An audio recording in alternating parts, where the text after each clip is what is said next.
Did you know that you can add depth and movement to your quilt? It's easy with a 3-dimensional pinwheel block.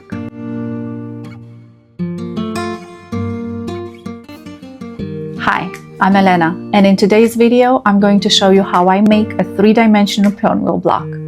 I'm going to show you my tips, tricks, and techniques to make this quilt block with minimal effort but stunning results. Quilting has always been my passion. Over the years, I've tried new and different quilting techniques, and I've always pushed the boundaries in quilting. I discovered the 3-dimensional pinwheel block, and it became my favorite when I wanted to add something fun and dimensional to my project. I actually made a full quilt using this block. I wanted to add dimension to a quilt that I made for my mom. I'm going to insert a photo right here. I chose vibrant colors because this is what she loved. In her late years, she had been diagnosed with Alzheimer's. I wanted for her to have something in her lap that reminded her of me. I wanted to add photos to it. I wanted her to feel the pinwheel blocks in her hand and use it to fidget. I wanted her hands to explore this quilt and to go over it and remember that every single stitch and every fold in that pinwheel block was made by me with love. I am now using these pinwheel blocks to make another quilt just like the one I made for my mom. The fabric that I'm using for this quilt is from the collection from Art Gallery Fabrics, Gay Lorraine by Elizabeth Chappell of Quilter's Candy. The reason I chose this fabric is because when Elizabeth designed it, she designed it to honor her mom. So, to honor all the moms out there, I'm making the same quilt that I made for my mother, and I'm using the fabrics that Elizabeth is choosing to honor her mom. So, if you're looking to add some visual interest to your quilts, if you're looking for a way to use your scraps, or to add something fun to your project, then this video is for you. Let me know in the comments below, how would you include this quilt block in your projects? But before we dive in, make sure you click that subscribe button and ring the notification bell. This way, you'll be notified of any videos that I will make in the future, and you're going to help us grow our quilting community together. If you'd like a free quilt pattern, check out my website. For this block, you're going to need 8 squares of fabric, 4 for the background, the white ones in the video, and 4 for the pinwheel. If you're working with directional fabric, please be mindful of the direction of your print to give you the design that you wish for your pinwheel. So you will take the square that you use for the pinwheel and you will fold it in half diagonally, bringing 2 of the opposite corners together and ironing that fold, that diagonal line. You will have a 90-degree triangle. So now you will take one of the 45-degree corners of that triangle and bring it to the 90-degree. If you didn't see this very well, let's do it again. So when you have the 4 squares of fabric, I like to always keep them together because it's very important that you fold all of them in the exact same way. So all the pieces of your pinwheel are actually identical. We will rotate them at the end. So right now I'm just batch ironing. I'm creating triangles out of all the squares of fabric that I'm going to need for my pinwheel. And then I'm going to take those 45-degree corners. I will choose one, it doesn't matter which one, and bring it to the 90-degree corner. And then you will iron that fold as well. You do that for all the 4 squares of fabric that you have for your pinwheel. Again, make all of them identical. It is very easy to get confused and to fold the wrong corner, and then the pinwheel is just not going to work very well. But this is all you need to do at this point, is fold them. And honestly, this step is really fun and it's pretty rewarding. So I'm putting a good press in that. I'm not using any steam, it's just my dry iron. And I'm matching again that 45-degree angle with on top of the 90-degree, and you come up with this awkward trapezoid shape. I'm getting my pinwheel pieces out of the way, stacking them on top of each other, and I'm going to lay out my 5-inch squares for my background fabric. Both pinwheel pieces and my background squares are the exact same size. So I'm going to lay it on top, and I'm going to match the raw edges on the side and on the top So matching that 90-degree corner to the background square is very important. Of course, it doesn't really look like a pinwheel yet. We're going to rotate these, but it's very, very important that all of your 4 squares come out the same. They are laid out in an identical way. So after you have put all of them on top, it doesn't matter if they're not precise, just start rotating only 3 of these pieces. You will rotate them into a pinwheel pattern, and that is your pinwheel. Now it's time to start sewing. But before we get to sewing, I'm going to actually lay all of my pinwheels and stack them on top of each other. I'm just going to lay out a layer of background fabric and a layer of the pinwheel blocks, a layer of background fabric and a layer of pinwheel blocks. And this makes it a little bit easier to not get confused on the layout and to make sure that I have all the pieces for the pinwheel itself. So I'm going to speed up the video here so you can see how I'm laying these out, and after this I will take them to my sewing machine and start sewing. One thing that makes a pinwheel block a little bit easier to work with is using non-directional fabrics such as polka dots, little flowers. If you're using something that has stripes, and you'll see in these pink fabrics, it's going to make it a little bit more difficult to lay out your pinwheels and fold them. So you have to pay a little bit more attention on how you're folding those fabrics. But something like this that has pretty flowers all around design, that it doesn't matter in which direction they're going in, it makes it a lot easier. It makes it easier for you not to think about it and just go to folding, laying out, pressing, and sewing. So I pin my project when I get to the sewing machine, and I do this 1 block at a time because somehow between the ironing station and the sewing machine, my corners are going to shift. My pinwheel is going to shift a little bit. You can definitely start your fabric and allow for this to be perfectly aligned, but I'm just going to put a few pins in it. So I'm lining up those raw edges of the pinwheel, and I am bringing that 45-degree corner back to that 90-degree corner, and I'm making sure that it is perfectly aligned.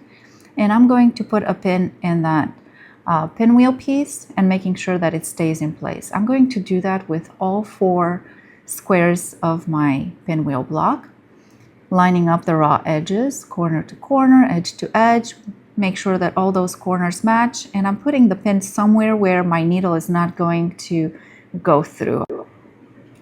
You can definitely baste in place your pinwheel piece with a background piece, but I'm just choosing to pin right now. You can use as many pins as you wish, as long as you're making sure that that fabric is not going to shift. So once I have the 2 pieces together, I'm going to lay them right sides together, just like you would with a regular 4-patch. And I'm lining up all 4 sides of my blocks. Once they are lined up, I'm going to put a pin through the 2 background fabrics. And then I'm going to worry about the corner where the big bulk of fabric is. So if I peel down the layers, you get to see those 2 45-degree corners from both pinwheels kind of nesting together. And that is a good sign that they will be sewn correctly. You can try to use a pin, but as you can see, it's too much fabric. So I'm going to use a binding clip or a sewing clip, a plastic clip if you wish, just to keep everything in place. So I'm making sure my layers are constantly matched together, and that is the side I'm going to sew. I'm going to use my 1/4-inch foot and a little bit of diagonal seam tape, and I'm going to line up the edge of my block with that black line on the seam tape and with the foot on my presser foot. And I'm just going to go slowly through all the layers of fabric. This is a little bit bulky, so make sure that you use a brand new needle as you're going through this, and that the tension of your sewing machine is correct, is right. So I'm going to separate my 2 blocks right now, and let's see what we got. So as I'm unfolding this block, I'm always a little bit nervous. I'm taking the pins out just to make sure that my block will lay flat, will lay nicely. And as you can see where I nestled those 2 45-degree corners, they got sewn together. And if I'm getting my little 1/4-inch measurement tool, which I generally like to use, that purple thing is just a little good estimate for it. I'm measuring on the bottom, that's approximately 1/4 inch. That is the intersection that is going to be encased in the seam once you stitch the top half and the bottom half together for this block. So now we will work on the other half of the block. As you can see, I am maintaining the orientation, so this would be the top half or the bottom half. Actually, the 2 halves are identical as well. Isn't that funny?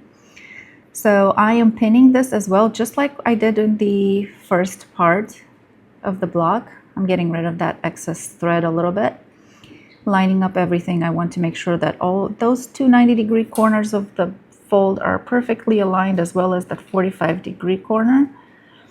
Matching that exactly on that 90-degree corner of the background, lining up that side, holding it together with my fingers and putting a pin straight through all the layers. You want to make sure that everything is secure and it does not shift while you're sewing. And if it does, it's not a big deal. It's just a three-dimensional pinwheel block. Again, I remember I'm going to sew the left side of the square. That's why I'm not changing the orientation too much.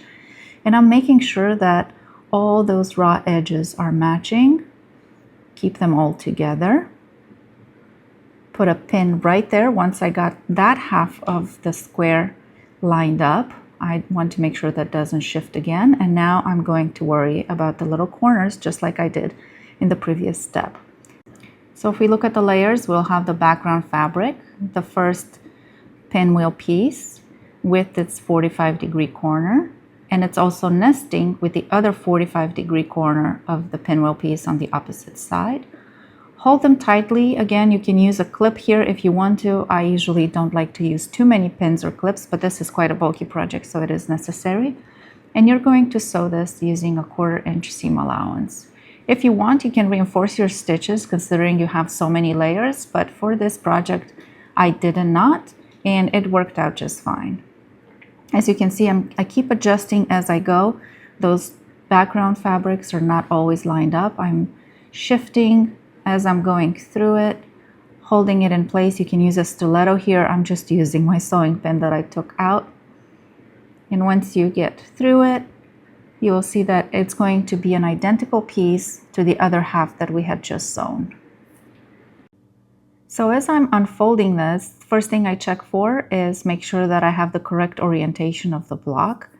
And then I'm checking to make sure that all the layers of fabric that I have sewn through have actually been caught within the seam allowance, because if not, this is the time to fix it. It's going to be much more difficult to fix it afterwards. So I'm taking my pins out, and now I'm getting the other half that I previously made. And as you can see, they are identical. I'm going to flip them around, and that will be my pinwheel. So now, again, we're going to be working through many layers of fabric. I'm going to lay them on top of each other. At this point, I am not pressing anything. You can definitely do that, especially if you starched your fabric, so it'll make it a little bit easier to work with, but I'm just going to finger press. So that intersection of the 45-degree corner, remember it left a little 1/4-inch gap. I am nesting those two seams together, and I'm going to put a clip to keep them in place. Once I do that, I'm just going to work my way along that raw edge and make sure that all the layers of fabric are perfectly lined up. And remember, this is a slow process. This is not a quick block, but it is so effective, and I love making this. So I'm working my way from the center after I lined up the center towards the left side and the right side of my layers. I'm making sure that those 45-degree angles of the two pinwheels overlapping are nesting again. See that diagonal line on one block with the diagonal line on the other block? You're going to feel with your finger and make sure that they are resting against each other and they are not overlapping, because if they would be overlapping, you would have way too much bulk to sew through. So I am just laying my fabrics nice and neat. That corner was a little bit folded the wrong way, so I'm just finger pressing it the correct way. And laying all the layers into a straight line. And once I'm holding everything down, I'm going to either clip it or pin it. Again, this process would be even easier if this is your first time, if you took each square of fabric and each folded pinwheel piece and you would baste them with an 1/8 of an inch seam allowance all the way around, and probably a 5mm stitch length, and this way you would not need to pin at all. But I like to complicate life for myself, so I'm just doing it the hard way, just because I'm trying to avoid an extra step. Once everything is in place, you can definitely secure your stitches in the beginning at the end. I choose not to because they will be encased within the seam allowance anyway. But I'm going to go slow, especially as I'm nearing those bulky sides. As you can see right here, I'm going to remove my clip and just slow down a little bit. It's very useful to have a stiletto here. I'm using my fingers, but later on I have switched to a little stiletto. And just go really slow over that intersection of all those bulky seams. And keep going all the way, adjusting along the way. So once you've finished putting this together, you're going to open your quilt block and you're going to check that middle intersection. Remember, we are checking to make sure that those little diagonal lines are matching in the middle. And if they are not, you can definitely adjust that right now. But look at the pretty three-dimensional effect. So I mentioned earlier that you can use a stiletto to help you guide your fabric. I like to use one that is rubber or silicone coated on one end because it helps me move and keeps my fabrics together as you apply pressure to it. This is actually a chopstick that I have applied a rubber tip to it. I'll make a video and show you exactly how I did this, but it has one rubbery end and the other end is sharpened with a pencil sharpener, which helps me get a little bit closer to the end. In bulky areas, I like to use this and put a little bit of pressure, but not pull on the fabric so it still guides under the presser feet seamlessly. And I use the pointy end to help me press down on those bulky seams as they're going under the presser foot. And just keep going from there. It's like a very, very pointy finger that helps you get as close as you can in maintaining your fabric under the needle where it's supposed to be. So you can continue sewing all of your quilt blocks together if you have a quilt that requires multiple of these blocks.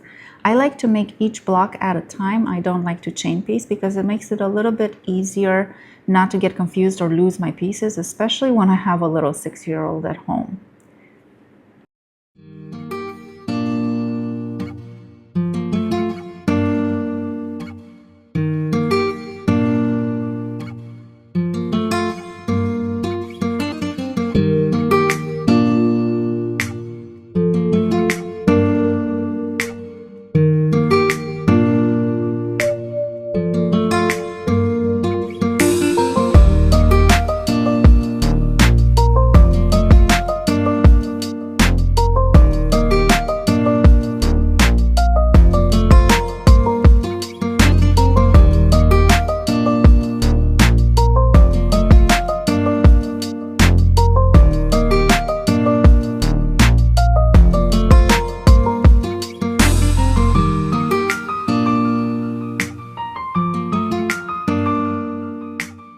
And there we have it. This is our pinwheel block. After we have sewn it, look how pretty those little pockets are. Next, we're going to get ready to press those seams flat. When you're pressing your blocks, you're going to notice two types of seams. The first seam you're going to have is the one that you use to piece the two squares together first to make one rectangle. And then the second type of seam is the one that I'm ironing right now, is the one that you use to put those two rectangles together to make your final block. So that seam has a lot of bulk, and that's the one that goes from one end of your block to the other. I like to press that one open because there is so much bulk and there is so much fabric in that area that it just helps keeping it open to reduce some of that bulk. And when I get to the center, that is where most of my fabric is gathered.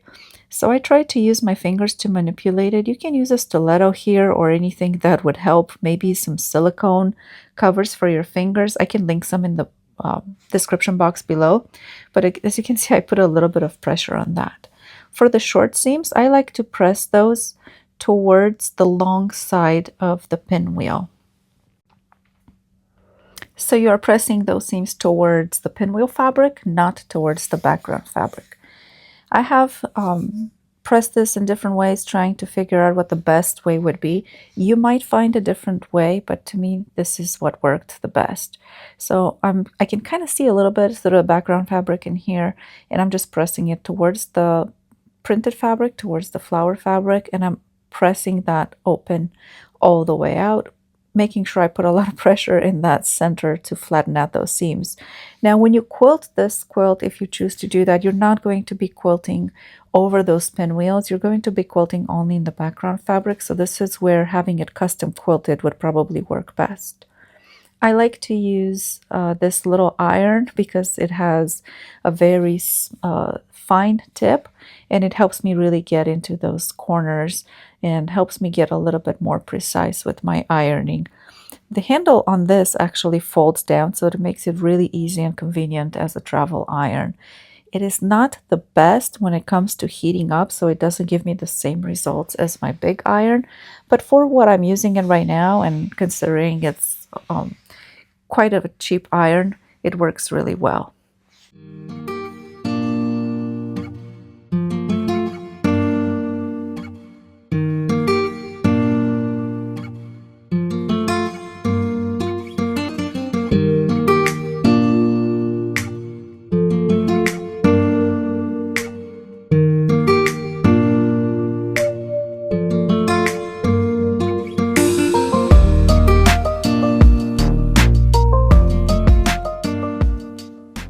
Thank you for joining me today. If you liked this video, give it a thumbs up and share it with your fellow quilters. And sign up for my email list to receive a free quilt pattern and behind the scenes peeks. By the way, if you like this quilt and if you would like to see a pattern for this, please let me know in the comments below and I'll get started right away into turning this into a pattern. Until next time, keep those machines sewing, embrace the wonky seams, and most importantly, have fun. Happy sewing!